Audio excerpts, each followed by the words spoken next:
Hello guys, सन्चै हुनुहुन्छ होला। आज चाहिँ हामी कुरा गर्नेछौँ रुकुम पूर्वको चौरी खर्क। सबैजनाले थाहा छ होला रुकुम पूर्वको चौरी खर्क भन्ने बित्तिकै पर्यटकीय धार्मिक पर्यटकीय स्थल जस्तै नेचर रीतिको आफै बनेको स्थल छ। यहाँ रङ्गी बिरङ्गीका फुलहरू पाइन्छन्, धेरै प्रजातिका प्रणालीका फुलहरू। जस्तै हामी पनि आज जाँदैछौँ यतादेखि रुकुम खलङ्गा मुसिकोट खलङ्गादेखि चौरी खर्कको यात्रा। सबैभन्दा पहिले त हजुरहरूले त्यहाँ जाँदाखेरि सबै कुराहरू बुझेर सोचेर गएकै राम्रो। अनि हामी यतातिर बाटो लाग्छौँ, अनि लागेपछि हाम्रो हिँड्छौँ साग पुग्छौँ, सागबाट माथि जान्छौँ, साग र पुगेर रुकुमको सिमाना पुग्छौँ, त्यहाँदेखि जान्छौँ रुकुमकोट पुग्छौँ। रुकुमकोटबाट पुगेर हल्का 10-20 मिनट पछाडि काँक्री पुग्छौँ र काँक्रीबाट 10 मिनट पछाडि लुकुम पुग्छौँ। लुकुमदेखि माथि हुँदै 1 घन्टा 1.5 घन्टा पछाडि पुग्छौँ पातेहारी, जहाँ कि बागलुङ र रुकुमको सिमानासम्म। अनि त्यो सिमानामा पुगिसकेपछि त्यहाँ सिमाना पुग्नुभन्दा अगाडि हल्का रहेको छ अफरोड।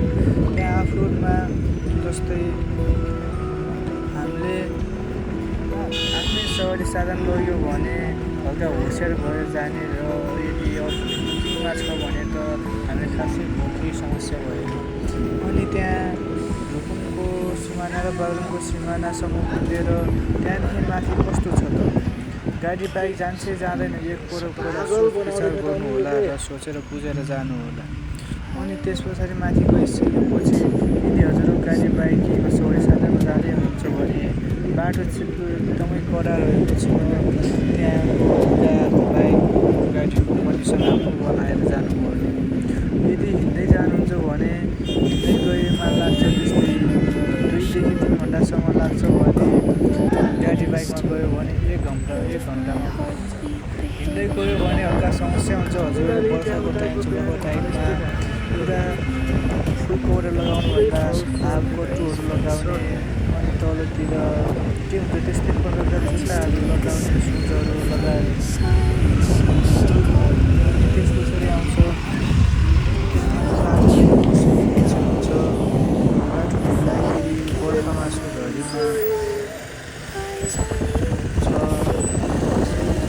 हुन्छ एकदम जुत्ताहरू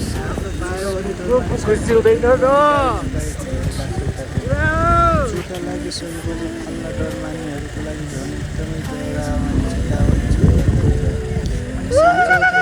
पुग्छौँ। अनि 2-3 घन्टाको बाटो हिँडिसकेपछि पुग्छौँ साँझ हामी यहाँ गन्तव्यमा पुगिसकेपछि त्यहाँ कस्तो छ त वासस्थान। त्यहाँ पुग्नुभन्दा अगाडि पहिला आफूसँग ट्रेन जानु पऱ्यो, होइन भने त्यहाँको समस्या राम्रोसँग पुगेर जानु।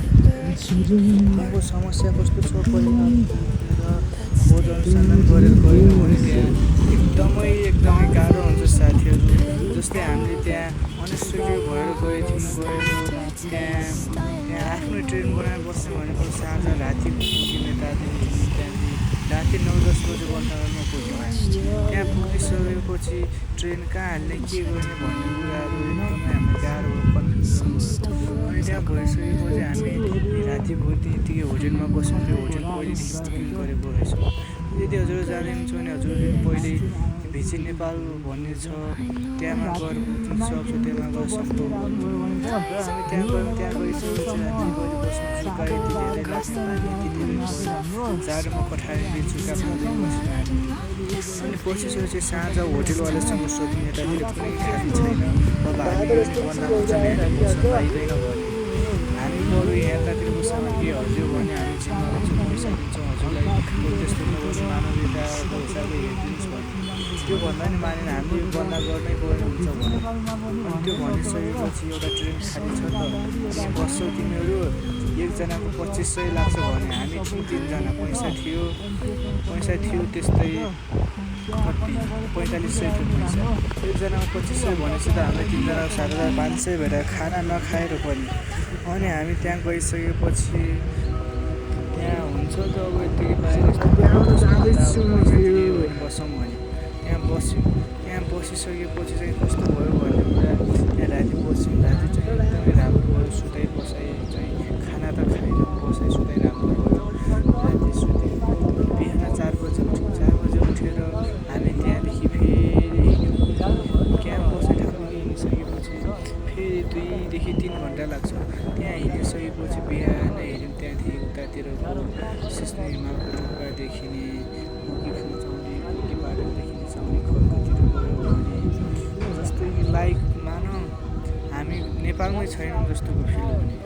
अनि त्यहाँ गइसकेपछि घोडा खच्चर गोरु गाई भेडा च्याङ्ग्याहरू एकदमै हुने र त्यतातिर मान्छेको घुइँचो पनि यति धेरै हुने कि एक दिनमा 500-600 भन्दा कम मान्छे कहिल्यै पनि नहुने यस्तो ठाउँ।